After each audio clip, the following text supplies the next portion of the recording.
prostitution charges.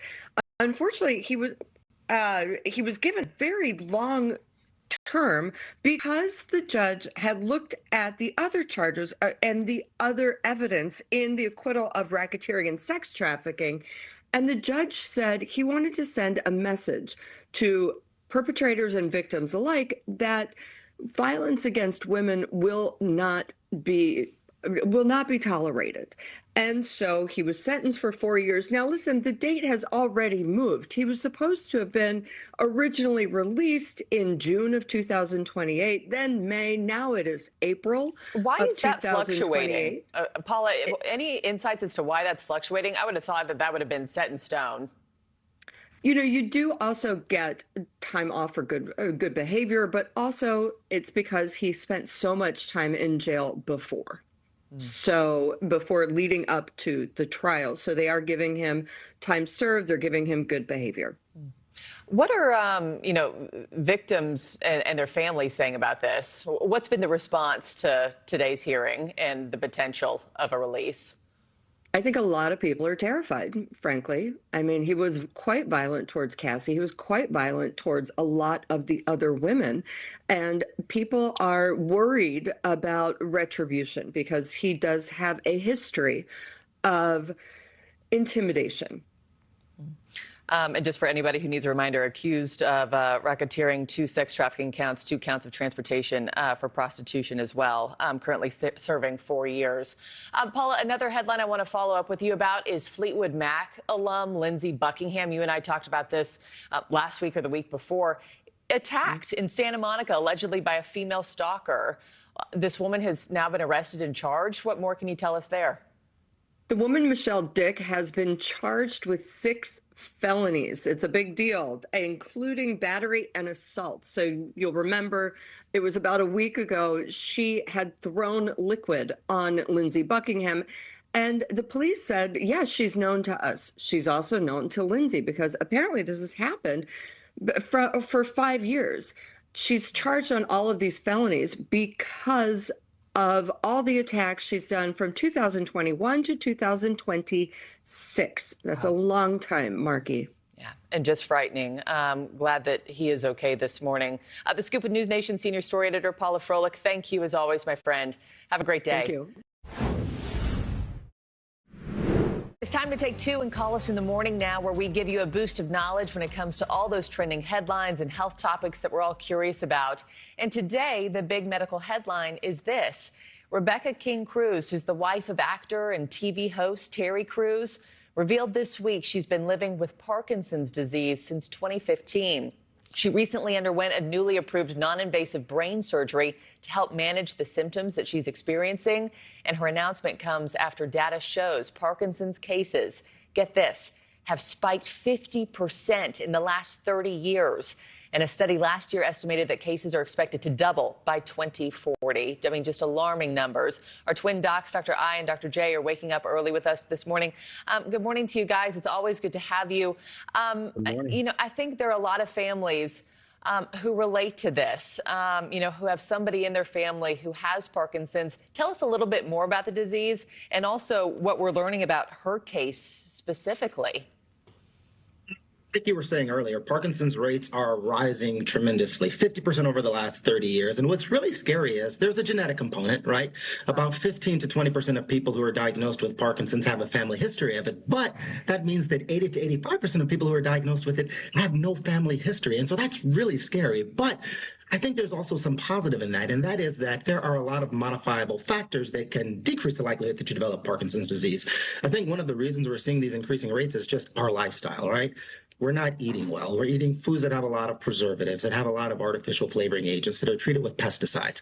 We're not sleeping. We're not exercising. We're more obese than we've ever been. And these are all modifiable factors that can decrease your likelihood of developing Parkinson's disease. But yeah, the numbers are super scary. And what was interesting with her case was she was pretty young when she was diagnosed. I think she was in her late 40s, early 50s. And what tends to scare people about Parkinson's is it's this progressive neurodegenerative disease. So it typically doesn't get better. And even when you treat treated medically, over time, the brain becomes refractory to those treatments, and so you still don't get better. But she was treated with this new procedure that's called MR, so magnetic resonance focused ultrasound imaging or treatment. And so what they basically do is they put patients in a MRI machine, they localize the part of the brain that's not functioning properly, and they use ultrasound waves to basically zap that part of the brain. Totally non-invasive, no incisions, quick procedure, one and done, and it tends to be very effective, especially in people who aren't responding to medical management anymore. And a game changer. And so tell us just more, everybody listening in, just prevention, lifestyle changes that we can be making today to keep this at bay for ourselves and also our loved ones. Absolutely. So prevention is key. Like Dr. J was saying, it's really about clean living. So clean water. You want to have filter on your water. Clean air. You want to have HEPA filters in your house. Maybe use a mask when you're out. Clean eating. We're talking organic foods. We're talking things that don't have pesticides. When you expose yourself to these toxins, you get inflammation. Inflammation in the brain can damage those cells that are already damaged in people that have Parkinson's disease. More sleep. When you sleep more, you have less inflammation. Again, that's going to cause less damage to those brains and those cells in the brain that can cause Parkinson's disease. But also your brain clears out toxins when you're sleeping. Also exercising. People that have Parkinson's disease have a deficiency of a very important hormone called dopamine. That regulates your movement, regulates your mood. When you exercise, you get that post-exercise rush. That's the dopamine. So it's just clean living. Exercise, eating well, drinking well, sleeping well. Clean living is the main pillars for maintaining a healthy lifestyle that we tend to hear over and over again.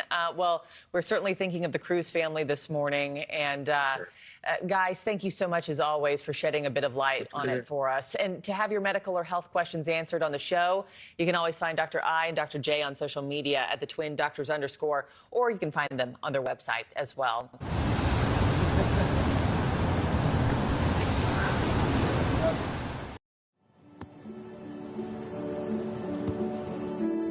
I don't remember how it started. Go to that. Our back and forth. It always came back. Dad! You probably don't remember what you told me.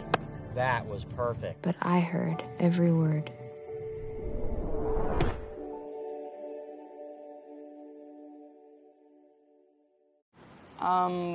Gerald the fish. What about, like, Joaquin Bartholomew? Joaquin Bartholomew. Yeah. See ya. See ya. Joaquin Bartholomew. What? How did you think of that? I have no idea. Since we gave him that title, he should honestly be the king of the pond.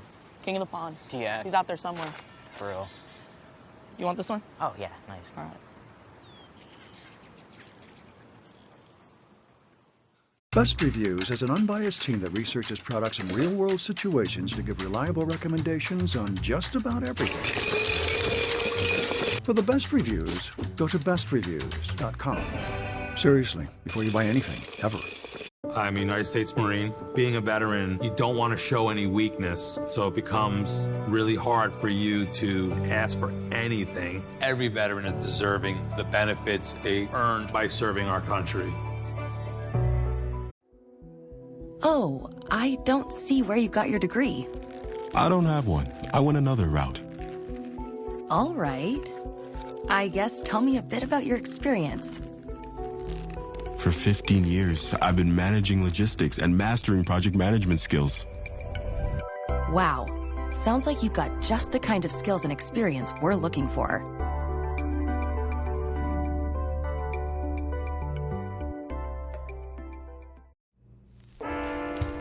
There are a lot of temptations facing young people today, like electronic cigarettes and skateboarding.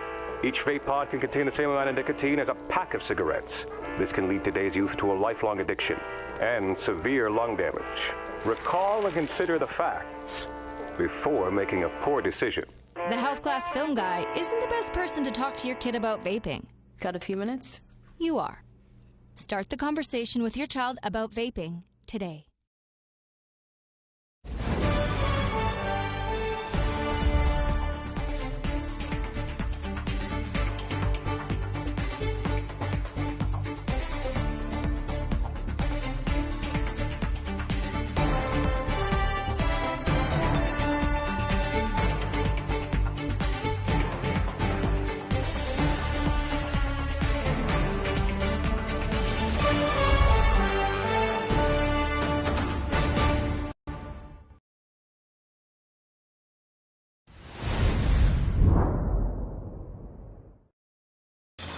Now to Long Island, where accused serial killer Rex Heuermann made the stunning admission in court today, where he pled guilty to the murders of 7 women and then added an 8th woman that he had not yet even been charged with killing.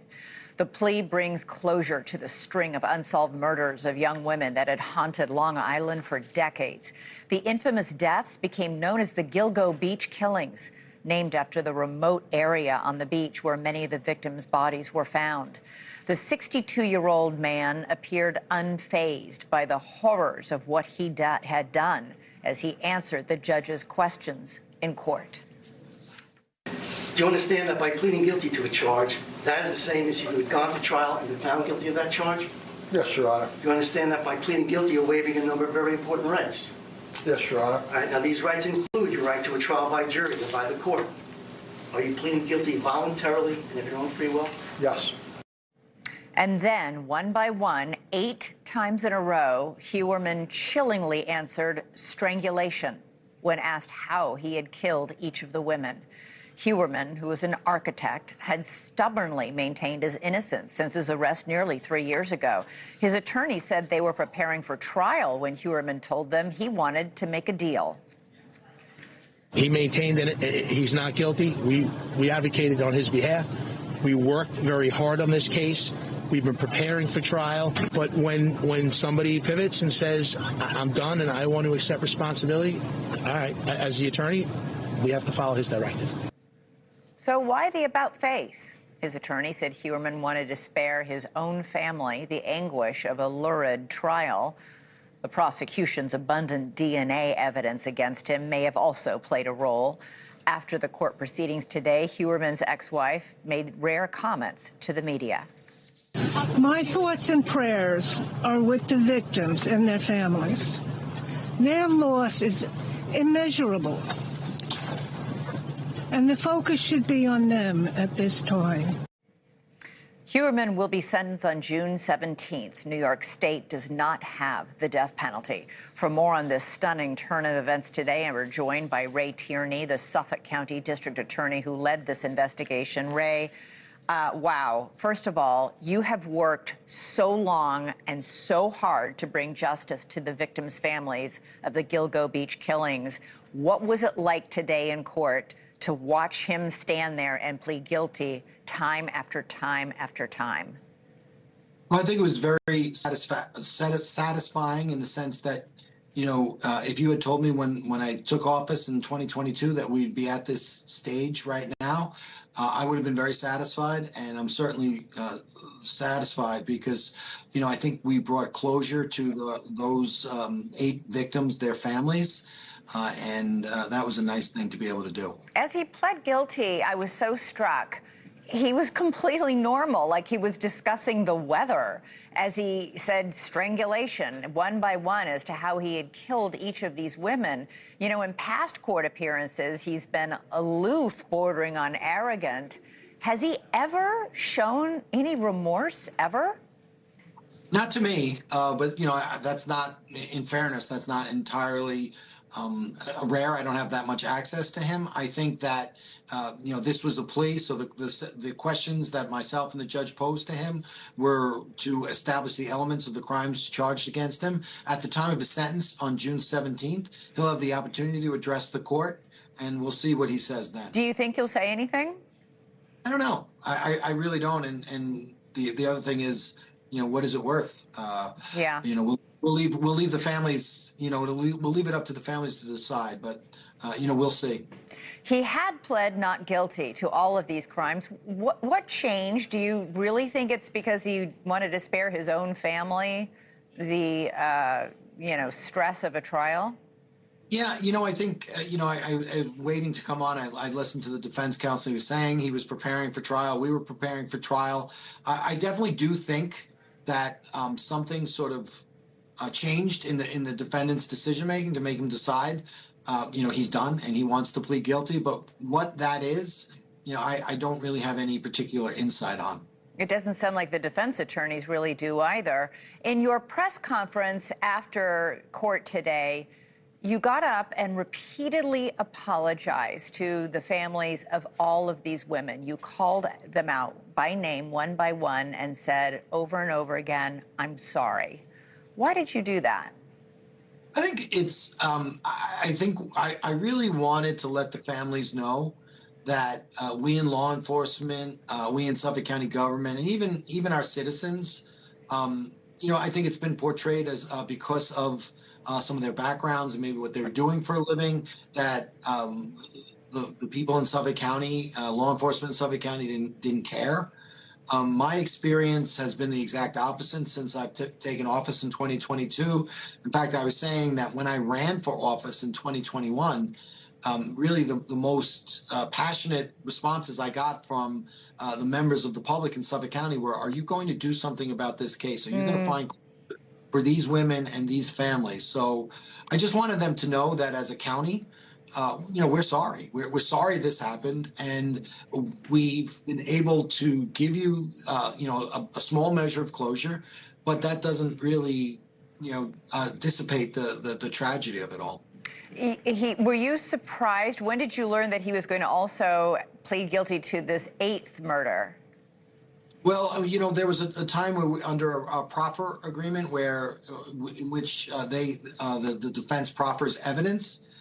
We can't use it against him in ordinary circumstances. But during that proffer session, he had disclosed to us his involvement in that case. I think that right from the very beginning, we had strongly suspected that he committed that murder, and that we were working towards developing evidence to prove that. Obviously, that admission, eliminated that need to do that. But we were confident that he had committed that murder, but then, of course, when he admitted it, that was what closed the case for us. There was another murder just recently attributed to serial killer Ted Bundy, who reportedly killed 30 women. Do you think there are more victims out there of Ray Tierney? Is it just 8? Because these 8 murders were over a period of time. It's unusual. Yeah, I mean, I think, what we have to do, if you told me in 2022 that we'd be at this point now with these 8 cases, I'd be delighted. Now this chapter's closed, a new one is opened, and what we have to do is we have to handle each of these cases with an open mind and see where the evidence leads us. And whether it leads to this individual or other individuals, we just have to. But you will continue to look. You will continue to look and investigate. It's unusual for a serial killer to, there are years where he didn't, you haven't convicted him of killing anybody. So the question is, was he someplace else doing something there to women? Because a predator is a predator. And anyway, Ray Tierney, thank you so much for coming on and discussing this case. Finally, to get some justice for those families is really a great thing. Thank you.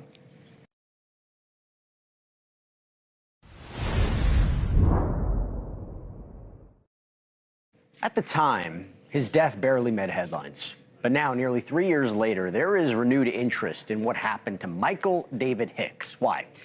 Hicks, a NASA scientist who spent decades studying asteroids and deep space, died in 2023 at the age of 59. No public cause of death has ever been released.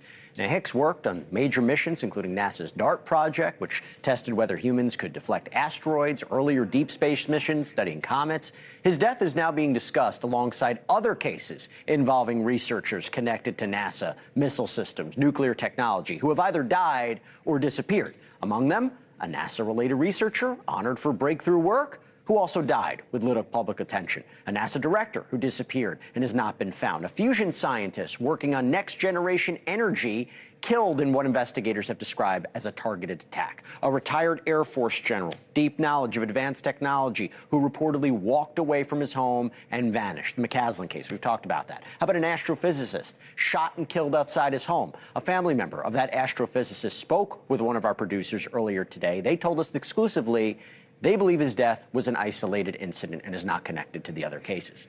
Now, importantly, and to be clear, there is no confirmed evidence publicly linking any of the deaths or disappearances, and officials have not said that they're connected. But Former intelligence and law enforcement officials note that scientists working in sensitive fields have long been targets for foreign intelligence operation. Members of Congress are calling for closer scrutiny, saying the number and nature of these cases warrant attention. It's all strange. Yeah, that's clear. But are these separate and unrelated tragedies, or could there be overlapping risks that are not yet fully understood? It's time to bring in Lauren Conlon, Los Angeles Magazine contributor who's been following this. Great to see you. Wearing green, by the way, in support of her theory that we're not alone. Little green men. We right? are not alone. Okay. We are not alone, Jesse. Very appropriate. Yep. Anything you're seeing that would suggest there's a pattern or any of these are connected? Absolutely. I mean, we are seeing a pattern, and the most striking thing for me is Monica Reza and General McCaslin. I mean, Monica Reza worked closely with General McCaslin, and she disappeared under extremely, extremely disturbing and mysterious circumstances. And reportedly, she co-patented a super alloy that was going to be used for rocket propulsion. She knew a lot. General McCaslin knew a lot. They worked at Wright-Patterson, where reportedly they're holding debris from extraterrestrial creatures from Roswell. And I believe that. I believe those two knew a lot. And Monica Reza, her disappearance, I mean, the fact that she was hiking with a friend or two, I mean, it's a little bit unclear, some of the information. But the fact that she was right behind them, 30 feet behind them, and then she disappeared just out of nowhere.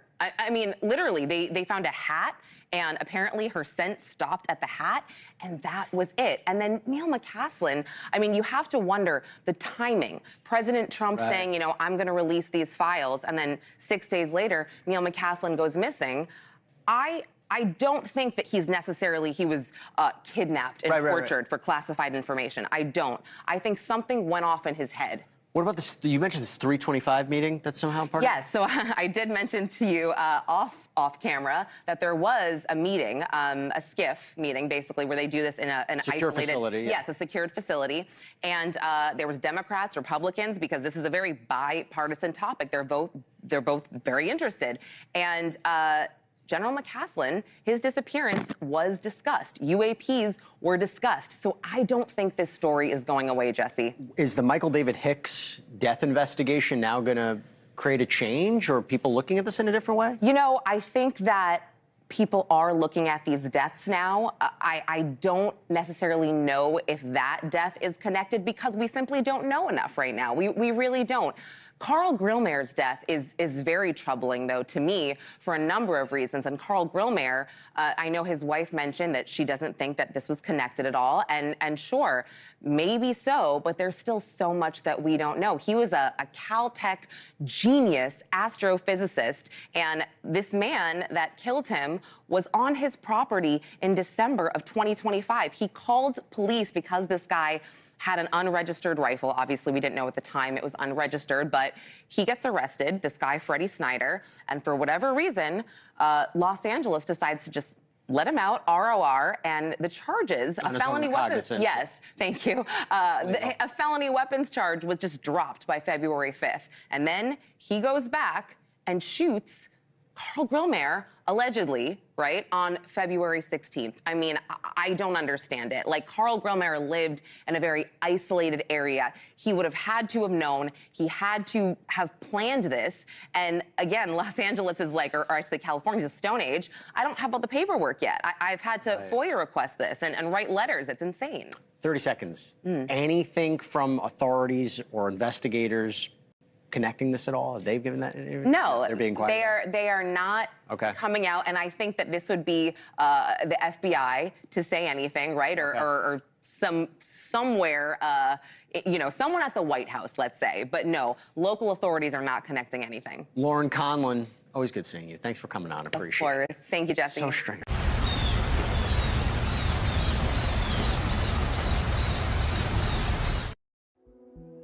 Oh, I don't see where you got your degree. I don't have one. I went another route. All right. I guess tell me a bit about your experience. For 15 years, I've been managing logistics and mastering project management skills. Wow. Sounds like you've got just the kind of skills and experience we're looking for.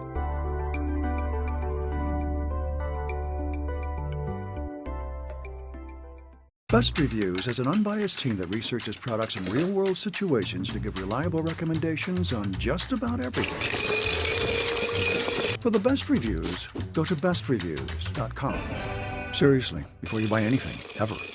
On the front lines across the globe. In Rome, South Korea, Ukraine, and Israel. We'll give you an up-close look. At the center of the moments that matter. What do you want the world to know? What is the mission? International correspondent Robert Sherman on NewsNation. Gerald the fish. What about, like, Joaquin Bartholomew? Joaquin Bartholomew. Yeah. See ya. See ya. Joaquin Bartholomew. What? How do you think of that? I have no idea. Since we gave him that title, he should honestly be the king of the pond. King of the pond. Yeah. He's out there somewhere. For real. You want this one? Oh, yeah. Nice. All right.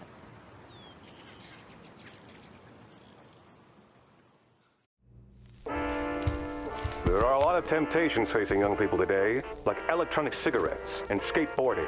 Each vape pod can contain the same amount of nicotine as a pack of cigarettes. This can lead today's youth to a lifelong addiction and severe lung damage. Recall and consider the facts before making a poor decision.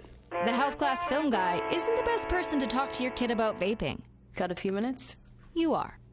Start the conversation with your child about vaping today.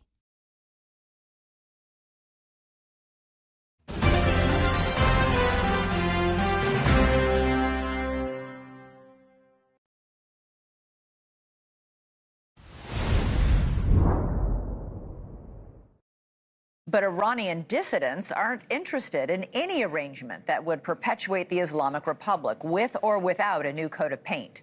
In an address today to the Iranian people, Iran's exiled crown prince, Reza Pahlavi, called on them to remain patient and, quote, await the decisive moment to take down the Islamic Republic.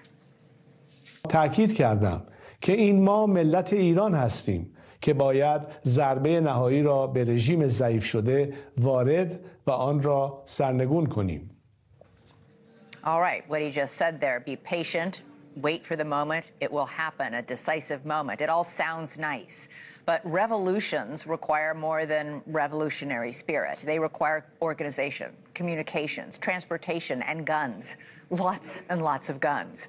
So how are the Iranian people who have been brutally murdered and repressed by their own government expected to rise up and tear it down? A short time ago, I spoke with the Crown Prince's Chief of Staff, Cameron Kansarinia, who is traveling with the Prince in Paris today. Cameron, the Crown Prince said in his address to Iranians today that they are the ones who must rise up now and bring this regime down. How are they supposed to do that? NewsNation's reporting today that Iranian leaders have ordered executions be sped up. Reports they're executing teenagers 2 a day just for protesting. Elizabeth, it's very good to be back with you. Thank you for having me. The Crown Prince has been clear in saying that the Iranians will have to rise up and take their country back at the right moment. He said that in every message since the beginning of this conflict, since the United States and the leadership of President Trump and the Israelis eliminated Ali Khamenei, Iran's 30-year dictator, and so many other leaders of this criminal regime. He has reiterated time and time again that the destiny of Iran, its fate, and its future political direction is ultimately in the hands of the Iranian people, and that he will issue a further and final call for Iranians to rise up and take back their country after 47 years of being occupied by this regime. And but you that think has to they'll happen do at the that? right time.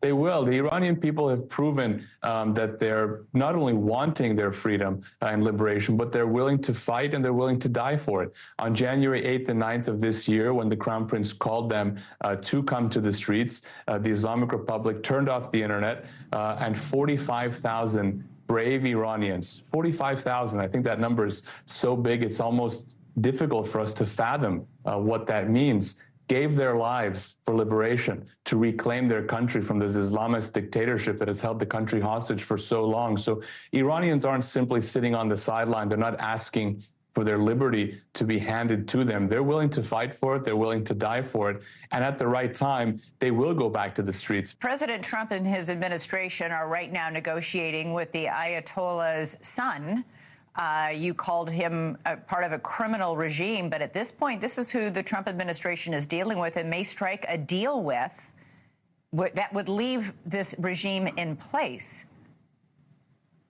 Well, two things. First of all, I think it's very unlikely that there will be a deal made with this regime that is serving American national interest, American security interest, American economic interest.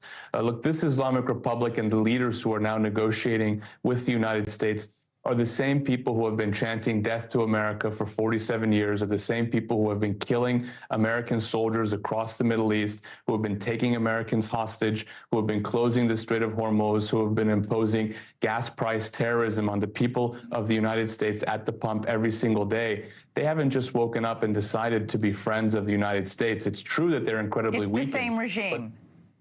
It's the same regime, and it's driven by the same hateful terrorist ideology that has driven this regime for 47 years. That's one. And two, even if they are able to get to some sort of understanding, the people of Iran will not accept the remnants of the Islamic Republic. They won't accept Khamenei Jr. and Ghalibaf and these people who have terrorized them, held them hostage for so long. Cameron, I want to ask you about President Trump's threats to wipe the Iranian civilization off the face of this earth. The White House press secretary said this afternoon that Trump's threats to completely destroy Iran were not empty threats, and that the Pentagon had a target list ready to go, and that the president was willing to give the go-ahead. I want your reaction to that kind of threat. This is the country that you and the Crown Prince are hoping to return to and hopefully lead one day. Well, I think that it's important to focus more on the president's actions than on his words. But He killed that Ali language Khamenei, to wipe dictator, the Iran off the people. face of the earth, the Iranian civilization off the face of the earth, you don't find that objectionable? I don't think that's what the president meant. I don't think that the president meant that he would wipe Iranian civilization off the face of the earth. I think he meant that he would wipe this Islamic regime off the face of the earth. And I very much hope that he'll do so, because it's a regime that is actually at war with Iranian civilization. If there's anything at all that has attempted to wipe Iranian civilization off the face of the earth, it's this very Islamic Republic. It's Mr. Khamenei, who for 30 years, Khomeini before him and Khamenei Jr. now, and their entire cabal of criminals and thugs who are not only waging war on the West, they're waging war on Iran itself. I'm quoting President Trump himself when he said the Iranian civilization will cease to exist, and that all the bridges and all the power plants were targets to be destroyed. That would wipe out much of the civilian infrastructure, if not all of it, if we are to believe those threats. Look, as the president is in the midst of negotiations trying to force this regime to the table. And so the president says things like that. As I said, I think it's more important to focus on his actions.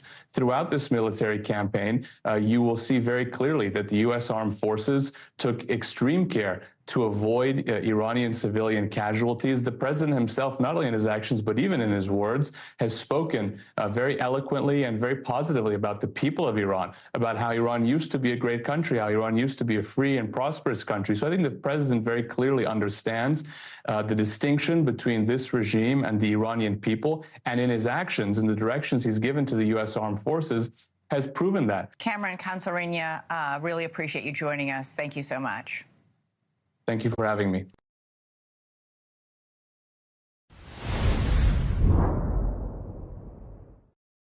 Just 24 hours into what's being called a ceasefire. I put it that way because there's more fire than cease thus far. Iran fired on Israel and then the UAE right after agreeing to a ceasefire. Israel sent missiles back, then conducted its largest and most powerful attacks to date on Hezbollah in Lebanon, reportedly killing over 100 people. Israel and the White House claim Lebanon was never part of the ceasefire agreement. It was certainly something that was going to heighten tensions. Now, though, the regime in Iran has leverage, so it's using it, demanding all kinds of things from Israel and the U.S. that don't match up with the president and his people insisting the regime is desperate for a deal. If they're desperate, is that why the regime is, quote, closing the strait again? I put it in quotes. Why? Because it was never really closed. And now they're saying, maybe we won't negotiate with Vance right away. Does that sound desperate? Again, they've been in control of this strait since jump, even though everybody in the administration says they knew they would do that. Only a couple ships have gotten through. Remember, before the war, you had 100 ships go through every day. The surrender of the strait, however, is not to be blamed on our military. U.S. warriors have performed with awesome efficiency. They've had a couple notable exceptions, right? There was a university that was hit. There was a school that was hit. A bunch of schoolgirls were killed. But that is war. The more you bomb, the more likely you're going to do something wrong and terrible. However, the strait is about choices. The strait is about decisions by this administration in what to prioritize or prepare the theater for early on. And Iran is sticking by its demand that they toll ships that go through the strait to make a lot of money to pay them back, they say, for what the IDF and America is doing right now. Trump said he's open to doing a joint venture with Iran to toll ships in the strait, that could be a beautiful thing. One problem, he's not invited. They haven't offered that. Look, what's supposed to matter? The nuclear program. Clearly, no one is sure. Not the Israelis, certainly not the Americans, not the IAEA, and you can't trust the regime. Nobody really knows what they have, because since somewhere around 2021, when Iran announced that it was going to start enriching uranium to 60%, which is one step below weapons grade, they haven't allowed any real inspections in years. And Iran didn't even mention any reduction in its enrichment plan, in its peace plan that the president called workable, which is odd given that the nuclear enrichment program is supposed to be what this is all about. So when that came out, the president posted that he'll never allow Iran to enrich uranium, and the real plan is something being discussed behind closed doors. He then threatened the media for putting out any other kind of reports. He said he's going to threaten criminal charges against CNN for publishing this version of the plan. Says there's now a federal investigation looking into media companies. Maybe the president should be as tough with the regime as he is with the free press. So are we doing something here that can be done?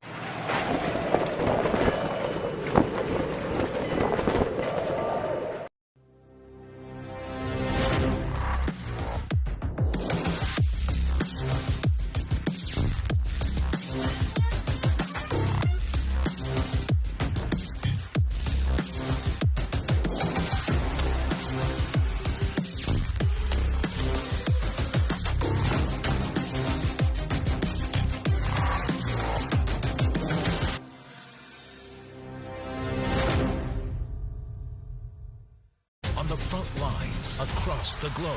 In Rome, South Korea, Ukraine, and Israel. We'll give you an up-close look At the center of the moments that matter. What do you want the world to know? What is the mission? International correspondent Robert Sherman on NewsNation.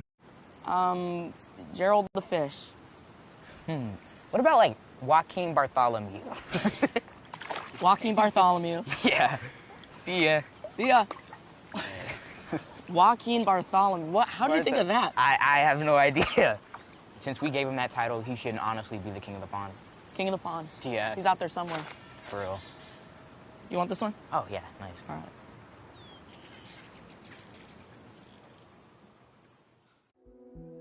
Oh, I don't see where you got your degree. I don't have one. I went another route. All right. I guess tell me a bit about your experience. For 15 years, I've been managing logistics and mastering project management skills. Wow. Sounds like you've got just the kind of skills and experience we're looking for.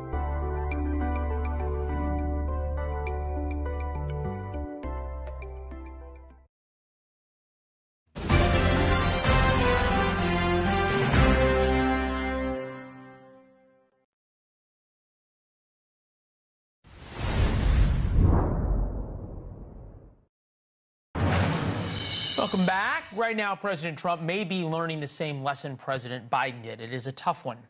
Prices take the elevator up and the stairs down. The stock market today skyrocketed. Oil prices crashed. Oil prices were down 16%, the biggest one-day drop since COVID. Hooray. That's the good news. The bad news is that prices for the average American, especially at the gas pump, will stay high. And Trump doesn't have many options on the table. Really, the only thing he can do is keep telling Americans and reminding them that they were a lot worse under Joe Biden. It was $5 a gallon gas. Ryan Cummings knows this, chief of staff at the Stanford Institute for Economic Policymaking, former staff economist at the Biden White House, Council of Economic Advisors. Take off your partisan hat for a second.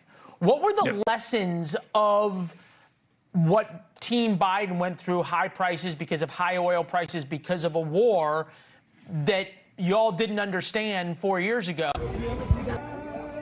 Thank you. Beautiful. So much. Appreciate it. Thank you. They are.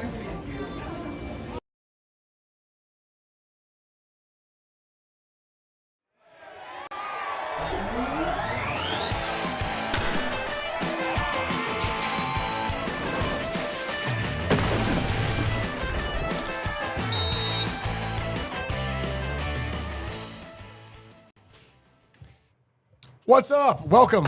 There we go. Hello and welcome inside. Put me in, coach. It is officially the greatest week in the history of sports. And that's, by the way, that's an annual thing. It is the Masters week. Hence why I'm looking like a bright neon sign you could see from Mars, or maybe Artemis 2. Either way, Jesse, welcome to Masters week, my friend. Yes, a tradition unlike any other. The Masters on Put Me In, coach. Should we just whisper the entire show? We might need to. Yes. Yeah, you're looking like you've been hanging with Hideki Matsuyama in the neon there. I'm loving it. So, I'm a little overdressed for Masters here. Maybe not. I don't know. It's all the pageantry and such. So we love it, don't we? Chris, I know you're a huge golf guy. I like to play. I've been watching a lot this year, headed into Masters week. It starts today as we record this. So we've got a lot of Masters talk, a lot of golf talk, not just, I guess not X's and O's. It's not part of the game. But I'm sorry, I forgot my yardage book. Can you help me? It's a cool 74 in here, wind slightly out of the north. Yeah, I mean we're gonna break down some of our favorite things about the Masters today, and then we hit the golf course ourselves, sort of. We hit a golf course, that's for sure. We'll talk about how that went in our Coach's Challenge this week, and we'll take a peek at the standings and how all of that went for you as well. And then some fun stuff we had this week. Springfield Cardinals home opener. I got to meet Rob Gronkowski and ask him some questions. Still so jealous. It was cool. It was cool. We'll get into that in the second segment. But Chris, the Masters is underway here for us. Augusta National, the most beautiful sight in golf, in all of golf. Prestige on full display this week. I got to ask, what are you most excited about this week? It's just the fact the Masters is here. Like, look, right? Everybody that's a sports fan has their own personal thing, right? Like, MLB folks can't wait for opening day. People love, of course, the Super Bowl. For me, it's just the fact that the Masters is here. As you mentioned, it is a tradition unlike any other. Credit Jim Nantz for that famous saying. Mm-hmm. And again, it's the pageantry. It is the tradition. It is knowing that for 4 days, the world's best golfers are here, all trying to walk the hallowed grounds, test their nerves, test their game, their skills, and one person is going to walk away with a coveted green jacket. And, of course, last year's Rory McIlroy winning his first, and this year I think he might do it again and repeat as champion. But then again, Jesse, there are so many world-class golfers in this field, and you never know who's going to make a charge on the back nine on Sunday. Yep, that's right. And we're already well underway here. Just kind of taking a glance here at the live leaderboard right now through 14 holes. Sam Burns currently tied up with Patrick Reed, former Masters champion himself. And they're both sitting at 4 under right now. Shane Lowry in the mix, Kitayama as well. Jason Day is up there. Tommy Fleetwood. Day. So it's just a beautiful course. You know, is, man. Just watching it, not having a dog in the hunt is just fine. Watching the Masters, Jim Nantz and the gang, just bringing you all the sights and sounds there. So another picture here, Caleb. Go to that next one. I mean, just a gorgeous look. Oh my gosh, look at that! Oh man, nice. It's beautiful. Would be great. I have been to Augusta before. Went for my bachelor party, actually. That's right, you did. You're not allowed within like 3 miles of the course, or you'll be shot on sight. That's kind of how it feels, you know. It's so many strict, weird, nuanced rules at Augusta National. One of the Echeverria, did you see that he got escorted off the grounds yesterday for having his phone? No. Yeah. Yeah, you can't have your phone out at Augusta National. By the way, great policy. Great policy. I mean, I don't hate it. In the world we live in now, I was just saying this yesterday. I hate the new age we're in where because you have a phone in your pocket, you are always expected to be available at all times. All times. Supercomputer in your pocket, always available. I can always reach you. Hate it. You know what's funny? I remember this. All right, as a kid growing up, my Uncle Rick, he's always been in real estate my entire life.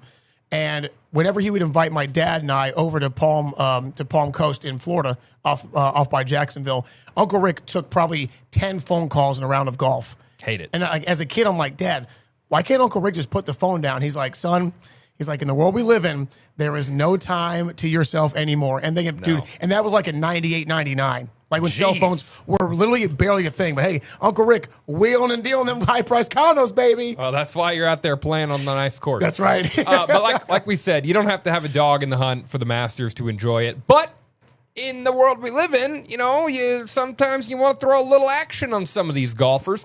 Chris, who are some of your favorites to win the Masters this year? Okay, so I already mentioned I think Rory McIlroy could go back-to-back as your repeating champion. Mm-hmm. Tough to do, though. Very hard to do. A guy that you mentioned, though, Jesse, that's near the top of the leaderboard right now, is a guy that I think a lot of people are rooting for because he's kind of like your modern-day Mickelson. Hasn't gotten over the hump yet. Still looking for that first major. Give me the nicest guy on the planet. Give me Thomas Fleetwood. Tommy Fleetwood. I love Tommy, dude. I mean, dude, no one has a bad thing to say about Tommy. My personal pick, I would love to see Tommy win it. And if he doesn't get it done, I would also like to see his fellow Englishman, Justin Rose, who lost last year to Rory McIlroy in the playoff. I'd like to see Rosie get a green jacket. Yeah, he's always in the mix. Always, bro. Like. Ageless, timeless. Yeah. For me, I really like how Matt Fitzpatrick is swinging it this year. Another Englishman. Look at you. He's looked good this year so far. So he was one of the first few that I wanted to, and I threw a few bucks on a few different guys here. So, did you? It's a huge field, so I don't feel bad picking 5 golfers. No. It's not like filling out 5 brackets. Fact. It's not the same thing. And I like you to fill out 6. Yeah. Patrick Reed, Xander Schauffele, Cam Young, who's had a great season so far, really started late last year. He's been on fire since then. Of course, Fitzpatrick, as I mentioned, and then also Bryson DeChambeau, who, not ashamed to say it, my favorite golfer right now. Is he? I love Bryson. He's come a long way. I used to not really like him that much. Agreed. He's like the people's champion to After me. last year's U.S. Open, when he went around with the trophy after beating Rory and celebrated, truly, that's when he became, definitely in my eyes, one of my favorite golfers as well. Fun fact, Bryson 3D printed his own 5-iron he's using this year at Augusta. Well, I guess club manufacturers are screwed now, aren't they? Yeah. Bryson just making his own club. So there's a few names for you thrown out. Chris, you mentioned a watch party to me earlier this week. Yes. Give me your thoughts on best way to watch the Masters. Best way to watch the Masters is either in complete and utter privacy by yourself where there's no distractions, no phone, no animal, no kids, no wife. No offense to you, married man and dad. So that's ideal uno number 1. Or number 2, as myself and my buddies in my fantasy football group discussed, if you're going to have a watch party, it has to be with ball knowers. Okay? No offense. This is not the Super Bowl. Not everybody's going to understand it. So therefore, if I'm watching with the boys, it's me, my best boys, you're included. Dude, we're grilling steaks. We're smoking stogies. We're sipping some nice beverages. This is a day or a week for the boys, reserved for the boys. I think my favorite way to watch it partially is on the golf course. I like playing around. Oh, look at you. Yep. In this day and age. Again, you know what? She gives and she takes, does the smartphone. I like having it on the phone, out on the course, keeping up, usually on the 3rd round. Or even the 2nd round. I rarely am off work for the Thursday or Friday. The nature of the biz. The first couple rounds. But love doing it that way. And then Sunday, you're on the couch watching with bated breath. So with good food, of course. It's good a must. Food. No doubt about it. Speaking of food, we know the The Champions Dinner is always a popular part of the lore of the Masters. Oh, Chris, yeah. we wanted to build our own Masters Championship dinner here. Give me spit me out something here. Oh, What this is are you simple. going with? This is easy, okay? If we're going entree, 2 sides, and dessert, I got you right here. Give me a tomahawk steak. Give me creamy, smooth, buttery garlic mashed potatoes. Okay. All right. Give me some breadcrumb oven roasted mac and cheese. And if we're going desserts, give me your classic New York style strawberry cheesecake for the win. That's fair. You know what I love about the Champions Dinner is that it's always kind of a reflection of the golfer, of course. who's won it. So, Chris, that's exactly what I've done here. Caleb, go ahead and queue up my Masters Dinner menu here. I didn't get one, but he does. Well, hey, you gotta make your own. Take some initiative around here. This is what we're going with. We're going to start with the Springfield Cashew Chicken Skewers. Ooh. So scarf those down, courtesy of Leong's. And then for your main course, boy, no one's going to feel good first round, by the way. Everyone's going to be dumping their pants on the tee box. Sorry, it's just how it is. Oh, my God. We're going burrito enchilada style from Mexican Villa. A touch of Springfield's finest there with some black sheep sea salt fries, Ooh. Chipotle ketchup and truffle mayo, and then wash it all down for dessert. The Andes frozen custard, the James Brownie funky jackhammer. So, yeah, it's that's what I'm going with. I mean, you know, like I gotta have my favorites, my Springfield favorites here. So, By the way, that's making the 5 o'clock promo. No doubt about it. Clip that one off.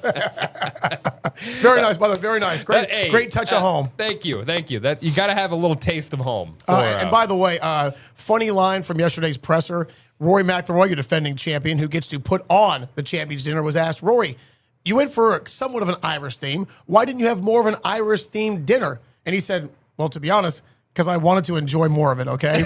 So, Yeah. hey, touch of class there by him having a little humility, all right? I do not love Irish food. It's, No. yeah. The You beer's want some fine. haggis? Yeah, the beer's fine. We can go with the beer and the whiskey for sure. Chris, a little under a minute here until we go to break. Favorite Masters moment of all time? Do you have one? Simple. 2005, Tiger Woods playing Kristen Marco, and Tiger's chip on 16. An impossible chip. Literally, it got to the edge of the cup and stopped, and we all thought he just missed the chip in. And it slow motion rolled in with the Nike symbol like it was a commercial. Oh, man. To this day, my favorite moment I've ever witnessed at Augusta. Yeah, I think for me, it's got to be 2019, Tiger winning the green jacket. You One A, know, one B, right? I know Tiger's not the most popular guy right now. We're not even going to get into that. But what we will get into is ourselves hitting the golf course next. I'm a United States Marine. Being a veteran, you don't want to show any weakness, so it becomes really hard for you to ask for anything. Every veteran is deserving the benefits they earned by serving our country. There are a lot of temptations facing young people today, like electronic cigarettes and skateboarding. Each vape pod can contain the same amount of nicotine as a pack of cigarettes. This can lead today's youth to a lifelong addiction and severe lung damage. Recall and consider the facts before making a poor decision. The health class film guy isn't the best person to talk to your kid about vaping. Got a few minutes? You are. Start the conversation with your child about vaping today. On the front lines across the globe. In Rome, South Korea, Ukraine, and Israel. We'll give you an up-close look. At the center of the moments that matter. What do you want the world to know? What is the mission? International correspondent Robert Sherman on NewsNation. Oh, I don't see where you got your degree. I don't have one. I went another route. All right. I guess tell me a bit about your experience. For 15 years, I've been managing logistics and mastering project management skills. Wow. Sounds like you've got just the kind of skills and experience we're looking for.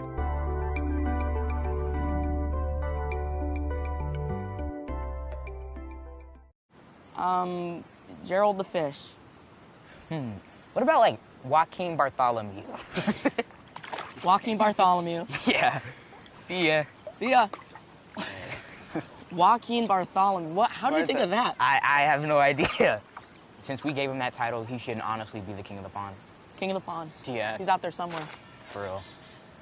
You want this one? Oh, yeah. Nice. All right.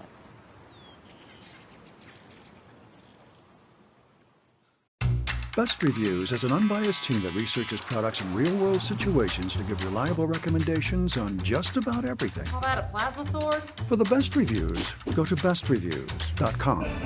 Seriously, before you buy anything, ever. And we are back here on Put Me In, Coach. Masters Week is upon us. Best week in golf. And Chris, you know, as we always do, we put ourselves in the game. The show's called Put Me In, Coach, for crying out loud. Hey, watch out. EA Sports might be careful there. Yeah, that's true. Yeah, that guy, legendary voice, just golden pipes on the guy. But, you know, hey, we had to hit the course ourselves this week. Now, we didn't hit Augusta National, but we did hit what I would say is probably the next best thing. Oh, hands down. You think so? I think so. Let's take a look. What's up? It is officially time for another challenge here on Put Me In, Coach. And today, Jesse, we are going to have a little bit of fun. You can call it a mini dose of fun. Yeah, a little mini bit of fun here. We are here at Getaway Golf. This is not Augusta National. Let's not mistake anything. But this is a great place to come here in Springfield. Getaway Golf here on East Sunshine. Super thankful they've had us out here today to do a little golf challenge ourselves. Chris, 9 holes, looking for a winner. Looking for a winner, and by the way, since it's such a beautiful, crystal clear day, we're about the dogs out. Let's show them. Oh, man, that's the smell of defeat. Defeat. Yeah, smell this. Here, you've got your 2 choices. You've got 9 holes international. You've got 9 holes in the United States. Chris is rocking the USA shirt. I think we got to go with the United States here. Let's get a good start here. It's not. Oh, no. Oh, no. That is not ideal. That is not ideal. Crap. Into the sand. Come on now. Wow. Oh, I needed that. Wow, he'll that's a bogey. Tap in for a 4. Oh my. Wow. I'm trying to bank this. Ooh, I like that play. Oh no, too much curve. Already down the stroke. We're getting desperate. Take the straight angle. Straight at it. Ooh. Ooh. That's painful. Hole number 3, and Jesse gets to take the leap of faith first. This is going in, so be ready. Oh no. In the water. Oh. So Jesse's got a re-tee, and he's hitting 3 from there. Oh no. The water 1 over bounds. Oh, he scrapes it across. This is impossible. You hate to see it. This is impossible. Am I gonna go again? You have to. What do I take back here? Watch and learn, son. Sure.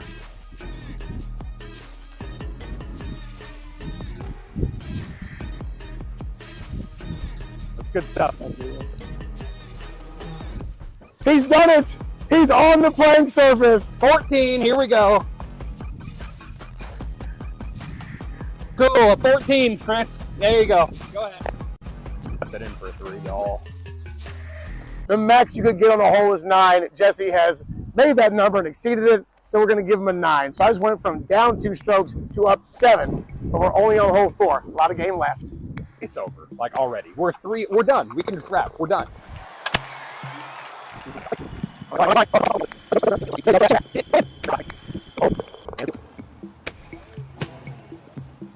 Yeah, that's the move. Okay.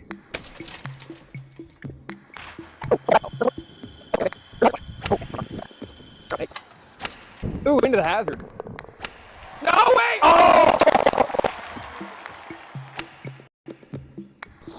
Ooh, with a bee hovering over his club. Hey, what a way to end it. Jesse, I apologize for the disastrous 3rd hole meltdown, but that's the way the cookie crumbles, and yours truly has now tied the challenges 2-2.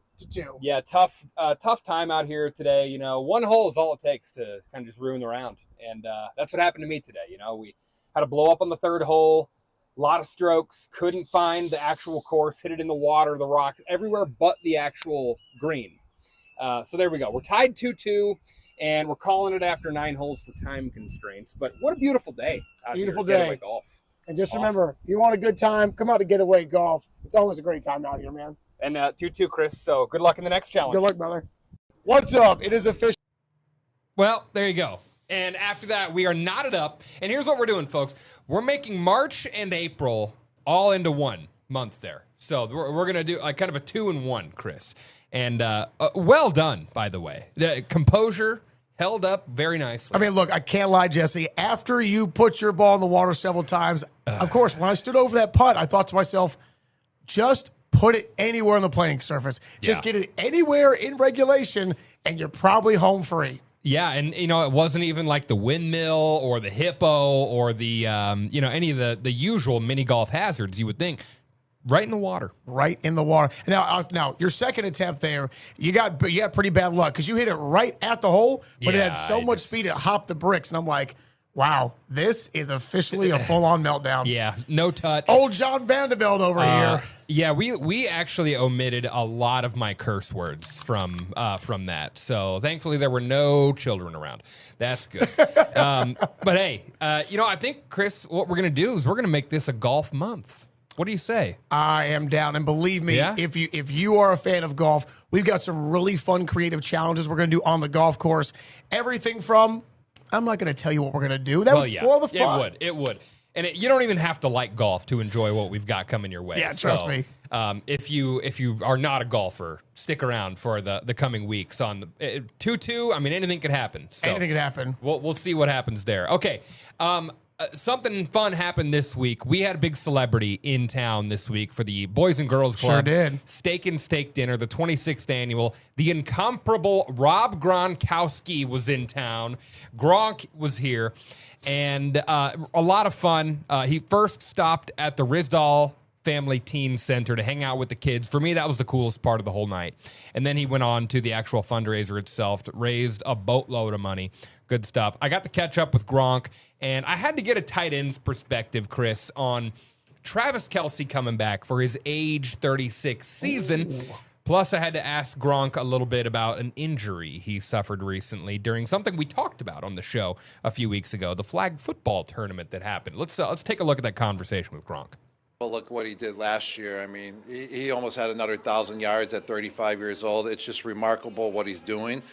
His longevity is incredible. I even look up to him. I'm his age, and I'm like, man, how are you still playing? Like, I would have 2 plays in me, and I'd be on the sideline getting some treatment. But it's incredible what he's doing. He's a heck of a player. He's a heck of a tight end, one of the best to all time to play the position. And this year, to stay healthy, you just got to take care of your body, and that's what he's doing. That's what he's been doing his whole career. And you got to have love for the game, and of course he does, because he's going back for another year at age 36. So it's going to be fun to watch him. I got to ask, how's the hamstring after the flag football? Oh, see, that's why his longevity is even more remarkable to me, because I played 1 series in the flag football game. Hey, but I did have 3 catches, baby. And I did have a 2-point conversion that passed from Tom to myself. Brady the Gronk was it was spectacular. People love to see it, but I did pull my hammy, and like I said, I would have 2 plays out there, but I had 9 plays actually, and then I pulled it. But I'm good to go. It's like 80% right now. I'm here at the Boys and Girls Club. I can shoot basketball with all the kids, so everything's all good. Yeah, so there you go. A lot of fun with Gronk. That's awesome, dude. He's an awesome guy. Like, some of the guests they've had in the past are awesome. Like, they've had a lot of really cool, older coaches and just legends who were there to give kind of a history lesson. That's not Gronk's thing, man. He's there to engage and be entertaining. Okay, so Jesse, you are, right, people have seen us, right, in the video. Yeah. I'm 5'8". You're what, 6'2", 6'3"? Yeah, 6'3", Dude, say. How big is Gronk? He's like 6'7". How odd was it for you to look up to him? It was weird. Because you don't look up to many people at all. No, it was weird.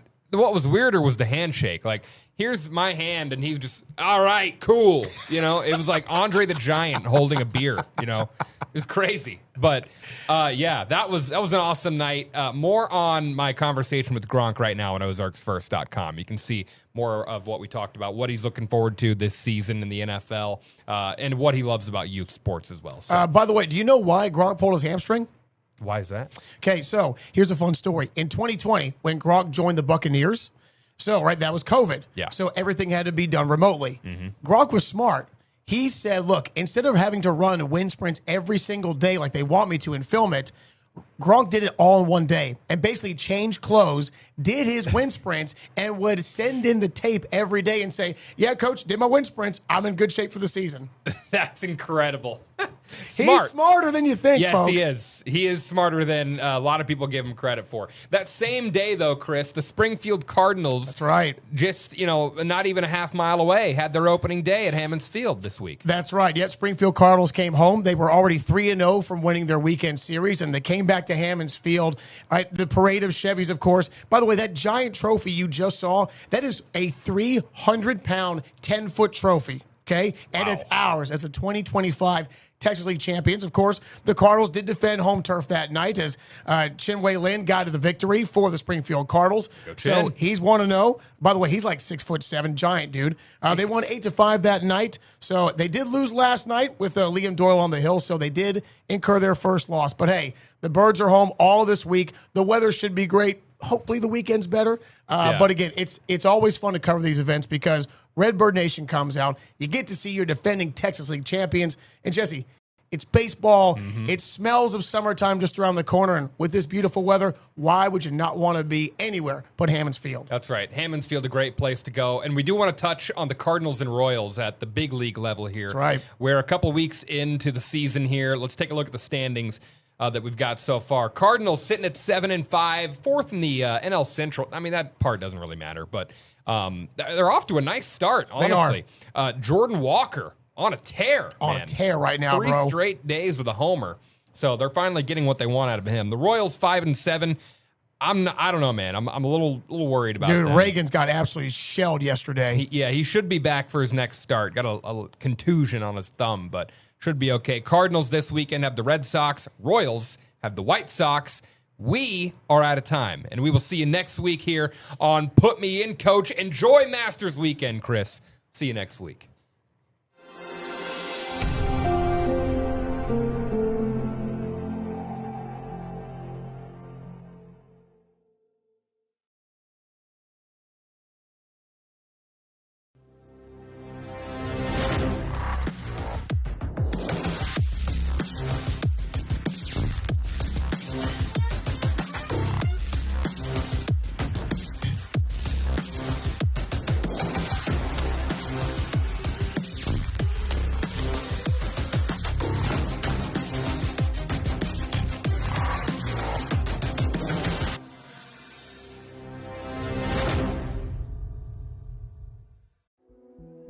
Oh, I don't see where you got your degree. I don't have one. I went another route. All right. I guess tell me a bit about your experience. For 15 years, I've been managing logistics and mastering project management skills. Wow. Sounds like you've got just the kind of skills and experience we're looking for.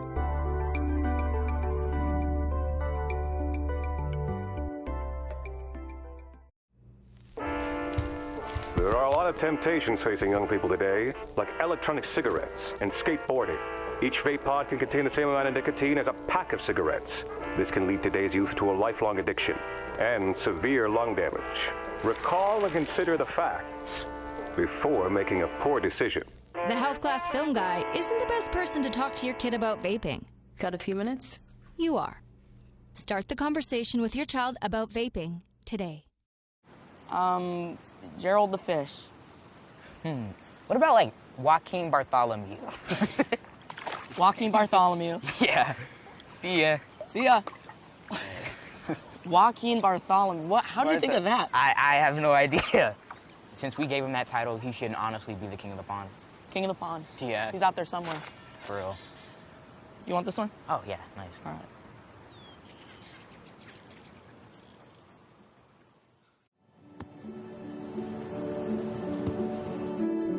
I don't remember how it started.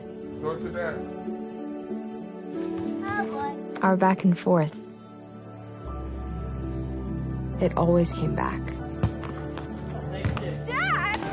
You probably don't remember what you told me, That was perfect. but I heard every word.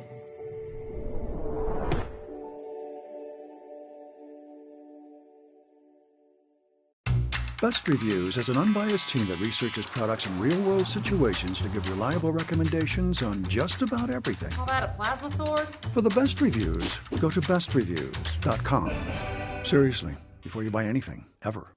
On the front lines across the globe.